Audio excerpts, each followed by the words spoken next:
Boa tarde, galera. Vamos entender hoje como é o funcionamento do INCA, né, que é o Instituto Nacional do Câncer, e também como funciona todo esse tratamento, toda essa parte da terapêutica, medicamentosa, entre quimioterápicos e os cuidados tanto do profissional da área de saúde quanto ao paciente. Vamos lá? Bom, primeiro precisa entender quem é o INCA, né? Eu tenho o INCA 1, INCA 2, INCA 3 e INCA 4. O INCA, ele funciona, é o instituto, né, que ele faz todo o tratamento, todo o cuidado, preparo, estudo epidemiológico, estudo quantitativo, qualitativo de todas as patologias, que são mais de 100 patologias envolvendo câncer, né, envolvendo a patologia câncer, e ele faz esse grande trabalho, tanto na área preventiva, como nós já estudamos na semana passada, e já entendemos muito bem o quanto é importante e eficaz a prevenção quando eu falo da patologia câncer, não é verdade? Então, qual é a natureza, né? Por que existe o Instituto Nacional do Câncer? Ele existe, gente, com uma natureza, com uma administração direta. O foco é promover ações nacionais integradas à prevenção e controle do câncer. Por que prevenção vem antes do controle? Porque é melhor eu prevenir se eu sei que 85% das patologias câncer no Brasil e no mundo vem de fatores hereditários, é mais eficaz eu prevenir, né? Evitar que, que existam mais pessoas adoentadas pela patologia do que tratar, né? Então, a prevenção ela sempre será foco, tá? A prevenção sempre vai ser o foco.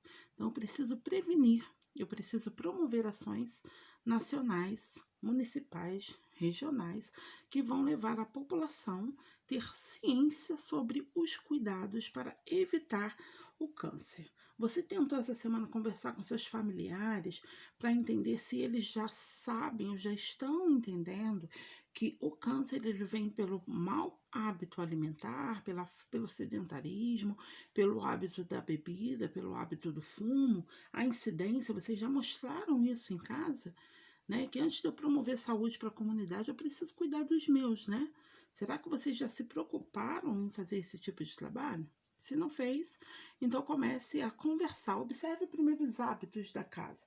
Quais são os hábitos da casa de vocês? O que anda certo e o que anda errado no ambiente domiciliar? Quando eu tenho a detecção dos principais fatores de risco dentro da minha casa, eu consigo planejar e projetar cuidados, né? É isso que eu quero que vocês façam, ok? Quais são os órgãos? Se eu estou falando de uma patologia que mata muitos brasileiros e muitas pessoas em todo o mundo, eu preciso ter um órgão federal, tá? Um comprometimento, que esse órgão ele precisa estar subordinado ao Ministério da Saúde, porque não pode agir como sistema único de saúde, né? Cheio de precariedade, porque senão aumenta o número tanto da incidência quanto o número de mortes no meu território, tá? Todo esse trabalho é feito dentro do território nacional, sendo que a sede do Instituto do INCA é no Rio de Janeiro, com as suas 4 unidades, tá? E sendo que uma das unidades ela só trata paciente paliativo e seus familiares, que a gente vai conversar sobre isso um pouco mais à frente, tá? E antecessor, a história do INCA começa com o Centro de Cancerologia do Serviço de Assistência Hospitalar do Distrito Federal, tá? Aí depois se tornou o Instituto de Câncer, que é o Instituto Nacional do Câncer, que teve a sua criação em 13 de janeiro de 37. 83 anos se passaram. Bem, segundo o INCA, não falei de estatísticas, né? A morbilidade hospitalar e a mortalidade são medidas pelo controle da vigilância epidemiológica. Se você lembra bem lá em saúde pública, você vai perceber que a vigilância epidemiológica ela tem rastreio, ela tem controle e ela tem incidências de casos. É ela que vai fazer essa parte da contagem, né, dos casos, da região e as incidências, né? Que vai permitir o quê? É uma distribuição melhor dos casos e conhecer a evolução da patologia de acordo com a região, tá? E isso vai ser uma ferramenta de grande importância, trazendo informações. E com essas informações eu crio estratégia de mudança de hábito ao longo tempo, né? Porque quando a gente fala de mudança de hábito, como a gente já conversou na aula passada, nem sempre é tão fácil. Então, isso é a longo tempo. Essa base de construção de indicadores, quem são os indicadores? Se eu sei que a patologia, 85% da população adoece por fatores de risco, então, para mim ver a incidência, a estratégia, para mim criar uma estratégia de saúde, eu vou em cima dessa incidência da população afetada naquela região, e aí eu vou ter os indicadores, né? Que são aqueles números provenientes dos registros de câncer e dos sistemas de informação de mortalidade, que é o SIM, né? Que é o Sistema de Informação de Mortalidade lá do Ministério da Saúde. Em cima desse quantitativo, eu consigo criar estratégias eficazes para planejar, né, programas de prevenção e controle da patologia no Brasil, tá? Isso é muito sério. O INCA, precisamos conhecê-lo? Claro que sim. É o Instituto Nacional do Câncer, sua sede, ela fica as quatro maiores unidades que atende pacientes de todo o Brasil, por isso que ele é o federal. Desculpa, gente. Por isso que é uma instituição federal. Ela fica localizada no Rio de Janeiro, porém assiste pacientes e familiares de todos os locais do Brasil. Esse daí é na Praça 15, no Rio. Eu preciso conhecer, quando eu falo de incidência, eu preciso conhecer, né, os números. Quais são os tipos de câncer mais incidentes dentro do meu país, né? Eu tenho pulmão, tá? Se você pensar em fatores de risco, a maior parte das pessoas que vão, 1,8 milhões de pessoas que vão ser contaminadas por esse tipo de câncer, em sua grande maioria, 85% dos casos são por fatores de risco. Quem é? O cigarro. E 15% pela hereditariedade. Isso é muito grave. Aí vem o de mama, intestino e o câncer de próstata. Esses 4 são os mais incidentes nessa região, tá?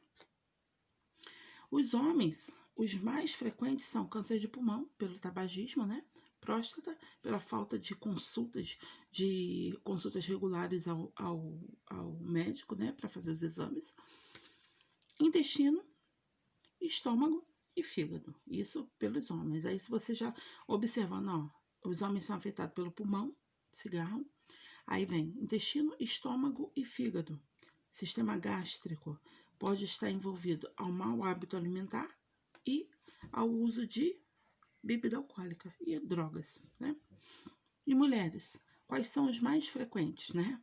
Câncer de mama, 25,2% das mulheres que adoecem pela patologia são pelo câncer de mama. Intestino, 9,2% das mulheres. Pulmão, 8,7%. Útero, colo do útero preventivo, exame Papa Nicolau não é feito da forma rigorosa e eficaz. E aí eu tenho 7,9% das mulheres no Brasil adoecendo por câncer de colo do útero, tá? Estômago, 4,8%. E aí eu tenho a instituição por dentro, né? Mostrei ela por fora, agora as instalações, tá? E aí eu tenho toda essa parte da incidência. E eu quero que vocês prestem atenção na aula e observem, porque antes de você assistir a videoaula, você deve ler o material para poder interagir melhor com todo o conhecimento, né?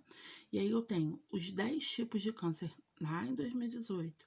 Os 10 tipos de câncer que ocorreram entre os homens, né? Indivíduos do sexo masculino, e os 10 tipos de câncer mais incidentes entre as mulheres, indivíduos do sexo feminino, tá bom? E aí você observa, quem ganha o ranking masculino é a próstata, seguida de pulmão, mulher, mama, seguida de cólon e reto, e depois colo do útero. Aí você vai vendo a incidência, a grande incidência, tá? Por quê? Aí muitas das vezes a gente observa, né, um adulto ele morre mais rápido, agrava mais rápido, e uma criança ela consegue sair de situações assim bem mais complexas. A gente precisa entender que a criança ela está em constante desenvolvimento. O corpo da criança ela está sofrendo inúmeras mutações. Então essa célula ela tem muitas células, células em desenvolvimento, células em construção, está nascendo muito mais células, e o tecido está se desenvolvendo muito rápido. Então essa criança, porque ela por ser criança, por estar se desenvolvendo, por ela estar crescendo rapidamente, isso tudo vai melhorar ou vai dar uma melhor resposta tanto aos medicamentos quanto ao desenvolvimento do organismo mediante a quimioterapia, tá? Dando uma chance de cura nas crianças de uma estimativa de cura de 80% delas, tá? Agora, 2020, eu tenho. Aí vocês depois comparem a tabela de 2018 e a tabela que nós estamos vivendo, sendo que pode ter tido agravamentos por conta da situação da Covid, né? Eu tenho câncer de próstata, novamente, né, como o mais incidente entre todos os indivíduos que desenvolveram a patologia, né, o CA, todos os indivíduos masculinos, 65.840 casos de câncer de próstata. Isso dá, numa população total, 29,2%. Agora, eu tive um aumento também no câncer na região, né, no indivíduo do sexo feminino, no aumento lá na incidência do câncer de mama. Entre todos eles, eu tenho 29,7% das mulheres que foram detectadas com câncer, passando pela patologia câncer de mama. E aí eu tenho uma lei que ela nos ajuda a atuar com promoção e prevenção em saúde. Pô, professora, que lei é essa? Gente, a Lei 8.080, de 19 de setembro de 1990. O que essa lei propõe? Condições para o profissional da saúde atuar com promoção. O que é promoção? Se você vai no mercado, tem promoção, você adquire muito mais daquele produto porque ele está acessível, não é assim? E quando eu promovo saúde, o indivíduo ele absorve mais informações porque aquilo está saindo mais vantajoso para ele. Então, eu preciso promover, como profissional de saúde, eu preciso ter promoção de saúde, proteger a população de todo o agravo. Essa lei ela precisa dar condições para a proteção ao agravo, né? Diminuição das incidências e a recuperação da saúde em caso já do indivíduo estar contaminado, né? Ou ter desenvolvido uma patologia. Essa lei, ela regula todo o nosso território nacional, tá? E ela está predisposta nas ações de serviço em saúde, que é executado sempre isolada ou de forma conjunta, em caráter permanente ou eventual, por pessoas naturais, por indivíduos jurídicos, empresas, né? Mas é um direito público e privado. Então, o Estado ele tem que fornecer condições para que nós, profissionais da área de saúde, atuamos tanto na promoção quanto na proteção, e não somente na área da recuperação. Recuperar o agravo já foi feito, é mais difícil e mais caro, tá? Principais temas abordados nessa lei 8.080. Vigilância em saúde. O que a vigilância faz? Regulamenta, organiza, fiscaliza, para não perder o controle, né? Princípios e diretrizes do SUS, onde vai tornar tudo mais eficiente. Políticas para populações específicas. Se eu tenho população contaminada por câncer de mama, eu preciso criar política para aquela população.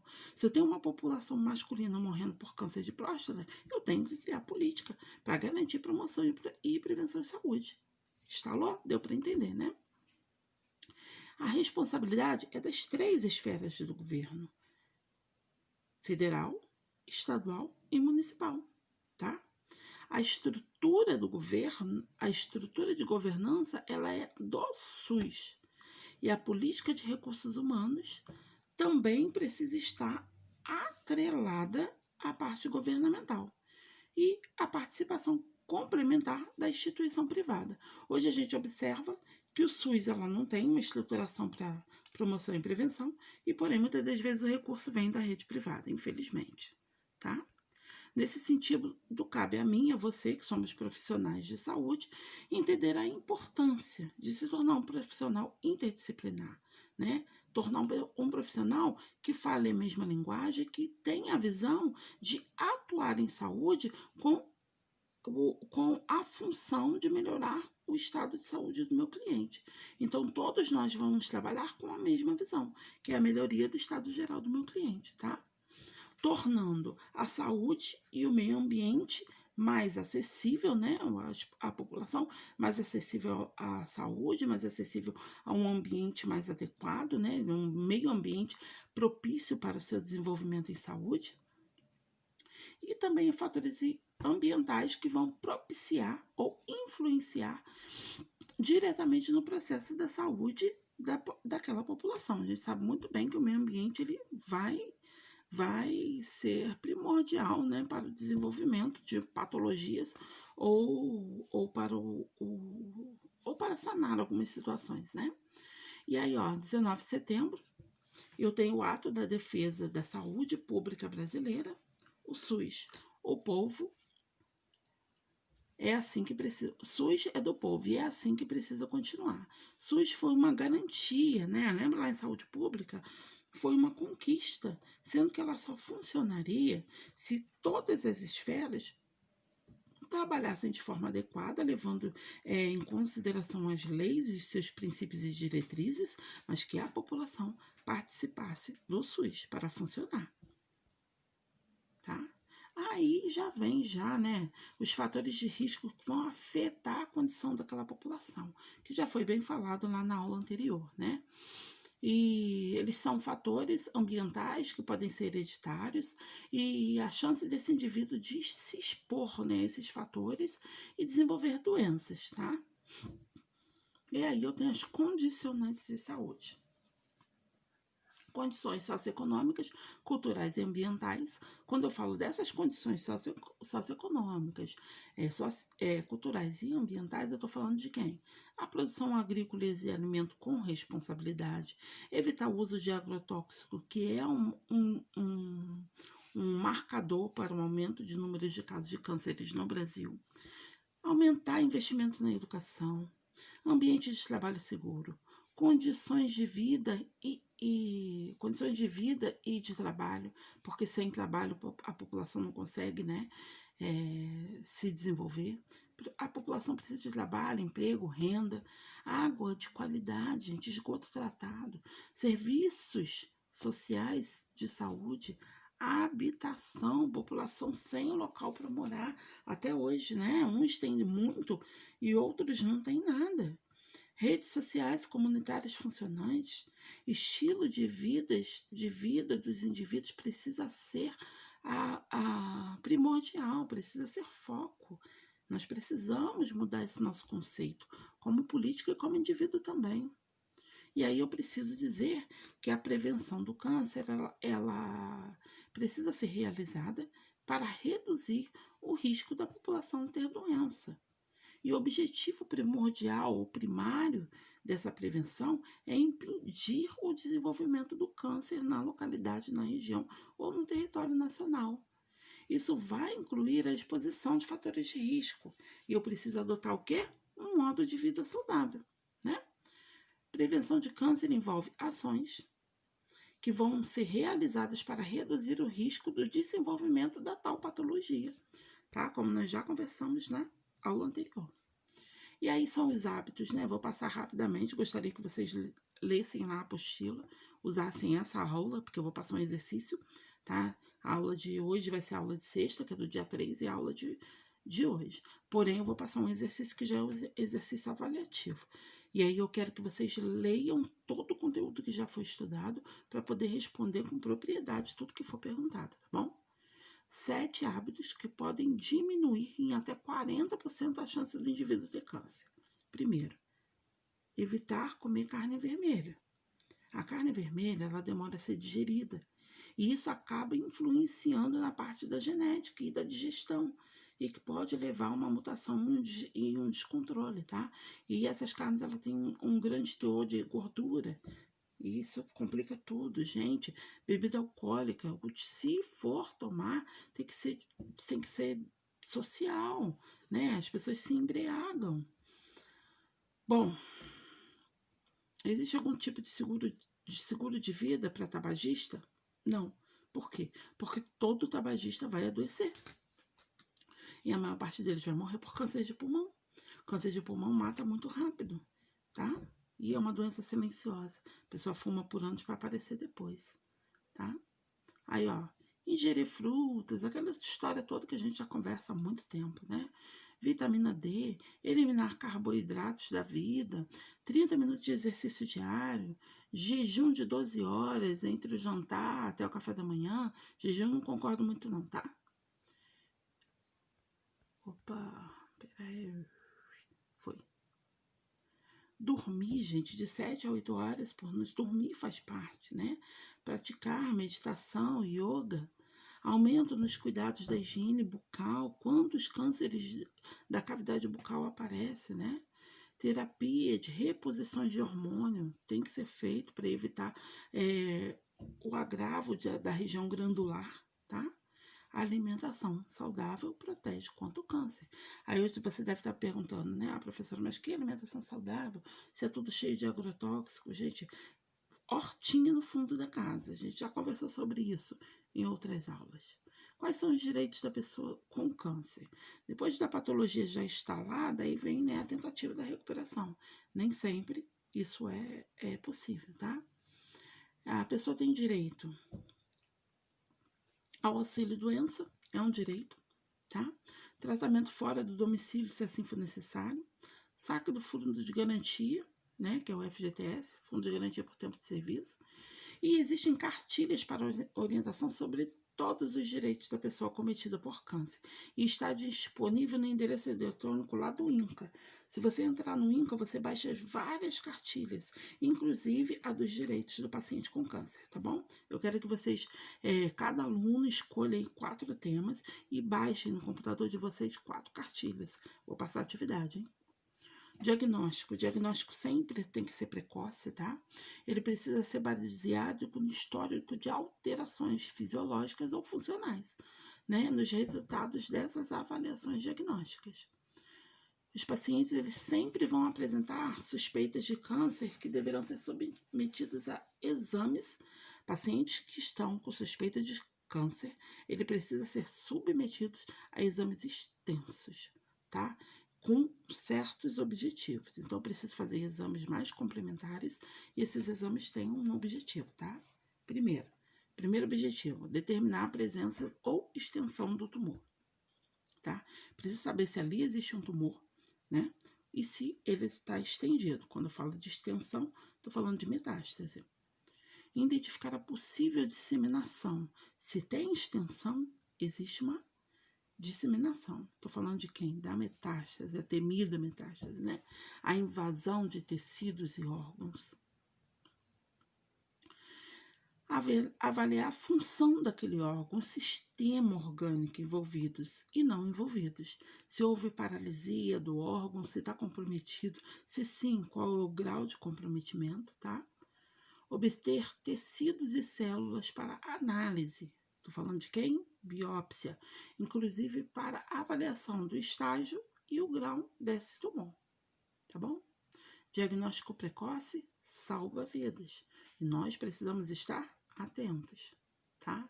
Eu, como profissional, o que eu preciso estar atento? Palidez, hematomas, sangramento, dor na região óssea, caroço ou inchaço, especialmente indolor, sem febre e sem outros sintomas inflamatórios, né? Perda de peso, inespecífica do nada, febre, tosse persistente, falta de ar, sudorese, alterações oculares, inchaços abdominais, dores de cabeça, especialmente se incomum, se essa dor de cabeça é incomum no indivíduo, né? Persistente ou se ela está se tornando grave, tá? Dor no membro ou dor na região óssea, fadiga, letargia, ou mudanças de comportamento, como isolamento, o paciente está mais isolado, mais abatido, tontura, perda de equilíbrio e perda de coordenação. Isso tudo são sinais, eu observo, né? Aí quando eu falo do estágio da doença, eu preciso entender.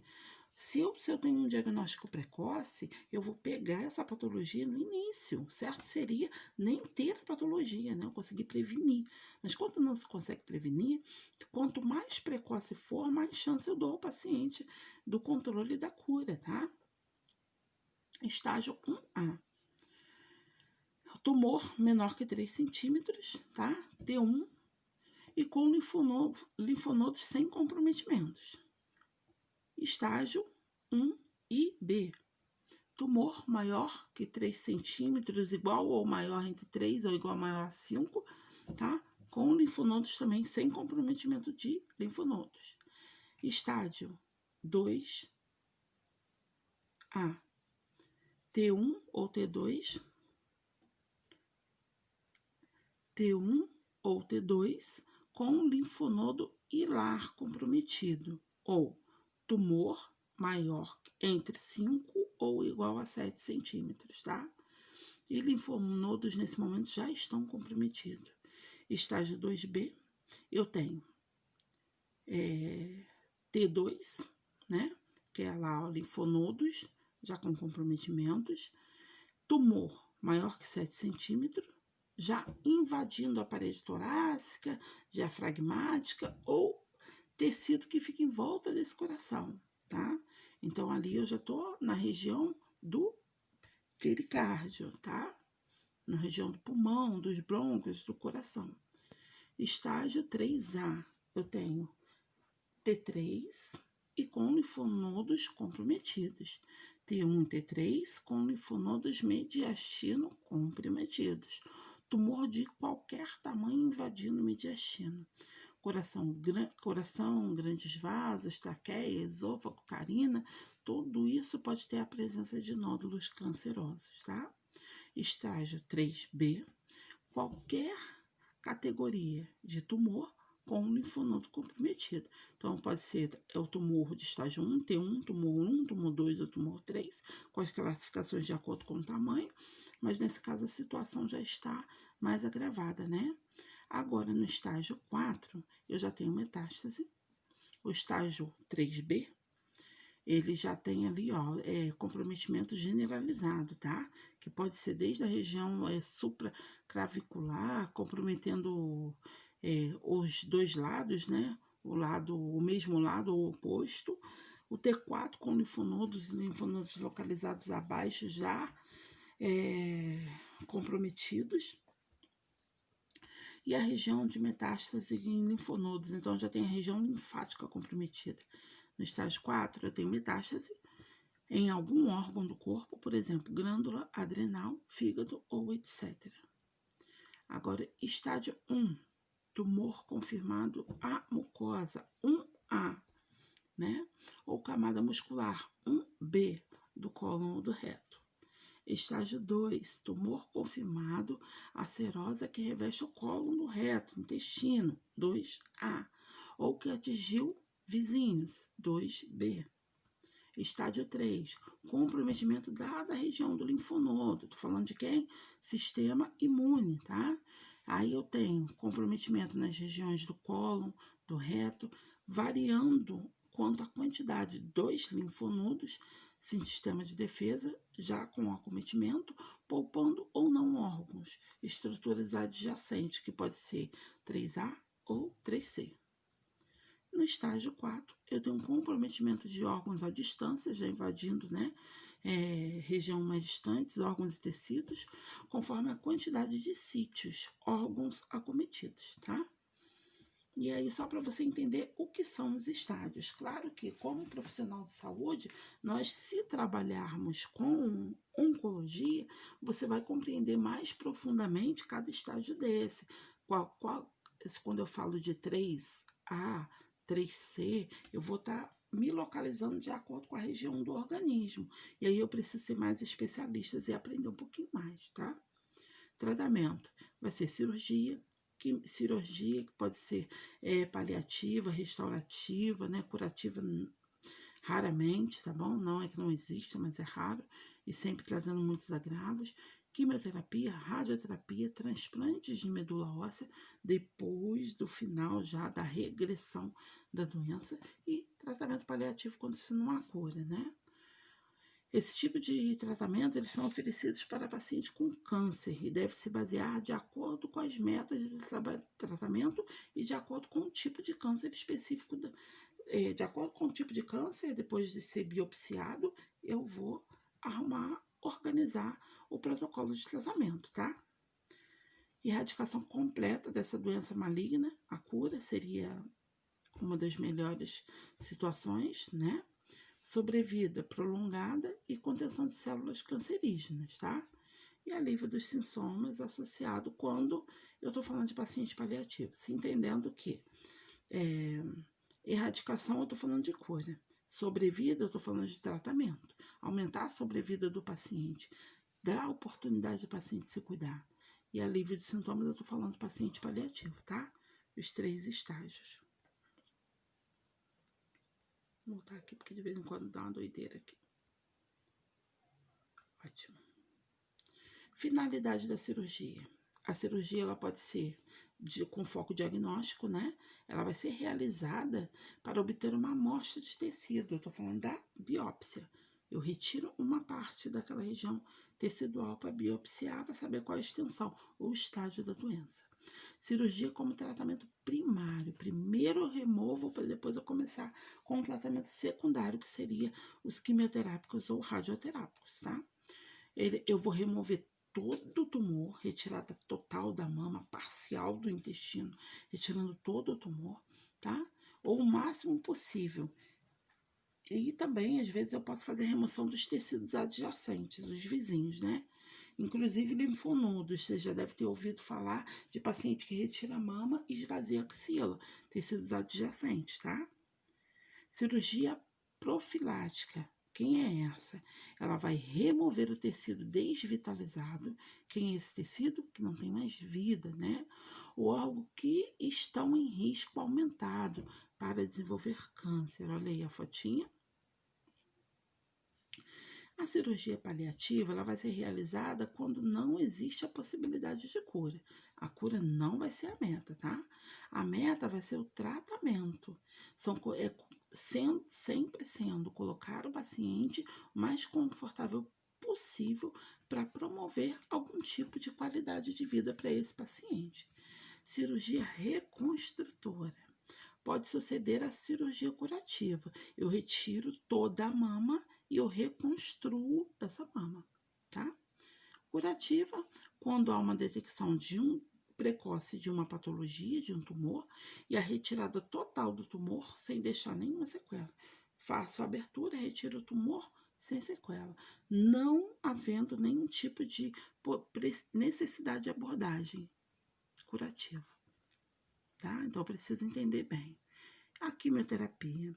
A quimioterapia, gente, seria o tratamento secundário quando o primário é o cirúrgico, tá? Ele pode ser primário cirúrgico e secundário químio, primário cirúrgico e secundário rádio. Primário único tratamento, terapia. Quem é essa quimioterapia? São agentes antineoplásicos. Quem são esses medicamentos? Para que são utilizados? Eles são utilizados para destruir as células tumorais, mas também vai interferir nas funções das células. E com isso, a quimioterapia ela vai trazer o quê? Ela vai reduzir o tumor, ela vai dar um conforto nesse período pré-operatório, tá? Destruindo qualquer célula tumoral. Mas também ela vai destruir as células novas, tá? Vai destruir a célula tumoral e a célula que nós precisamos também.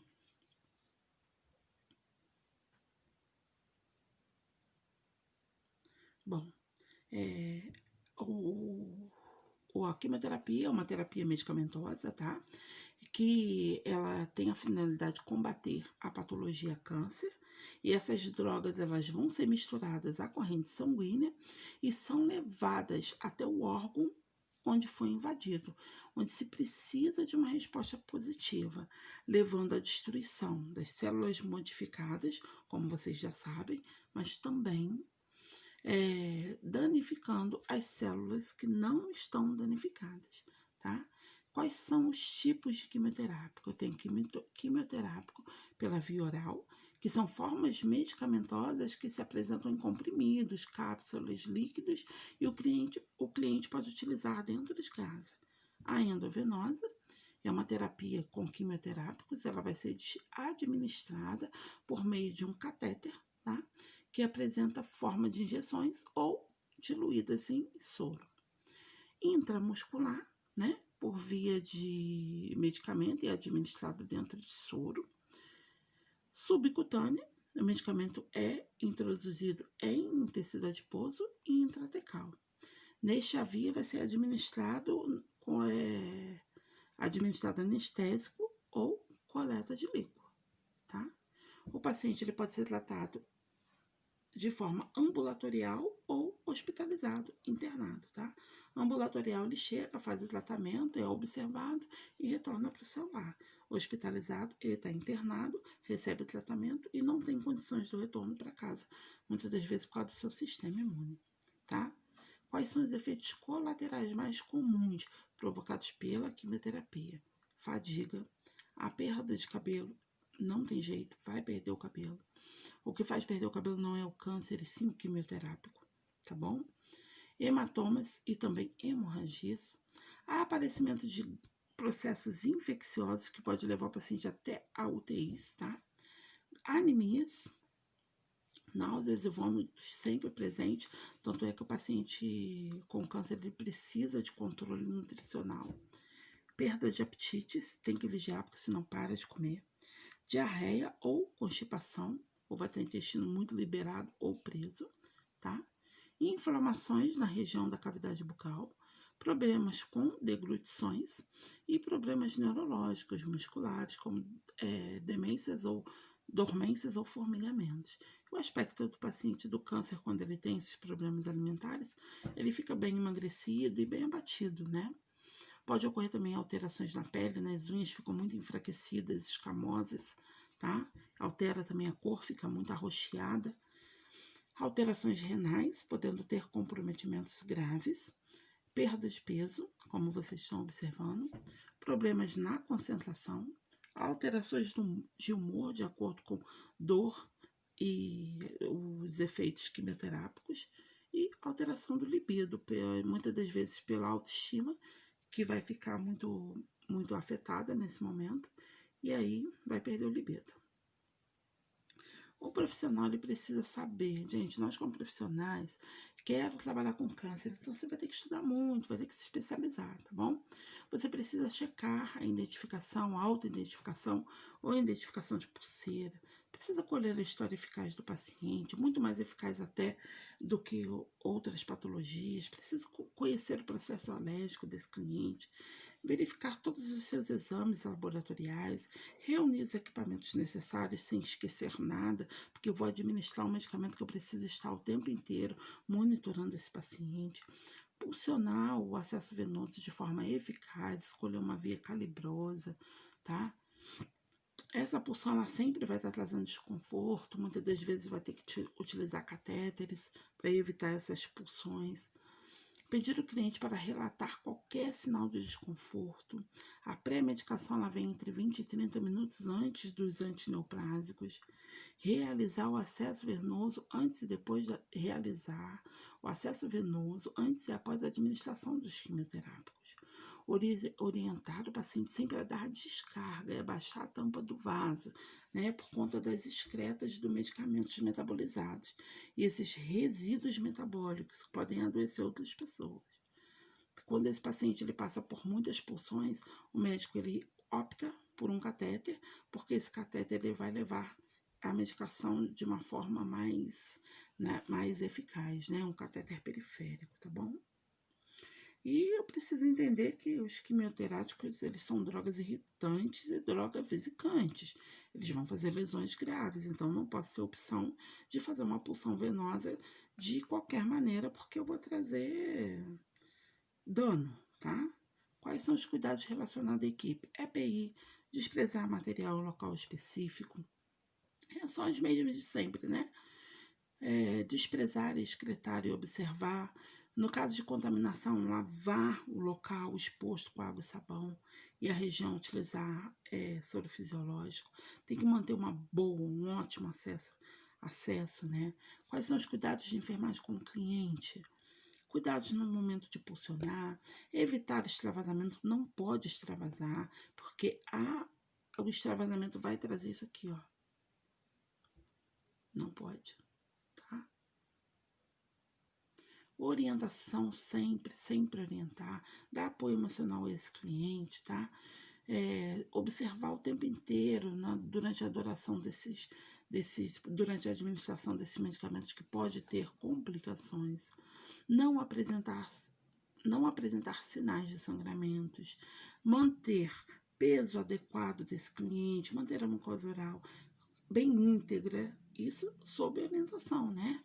Avaliar sinais e sintomas indicativos para hemorragia, inspecionar a pele do seu cliente, fazer testes para o sangue oculto na urina, nas fezes e até mesmo no vômito, monitorar a contagem de plaquetas e orientar o paciente sobre essa detecção de sangramentos, tá? Esses medicamentos, eles podem trazer o que para o cliente? Náusea, vômito, ambiente arejado, pode trazer náusea, vômito, então tem que manter o ambiente arejado, ajustar essa dieta se for necessário, alimento em temperatura ambiente, líquidos geladinhos, evita alimentos fortes como café, chocolate, leite, recomendar sempre torradinhas, higiene oral, líquido e bastante ingesta de líquido. Olha só o aspecto do meu paciente.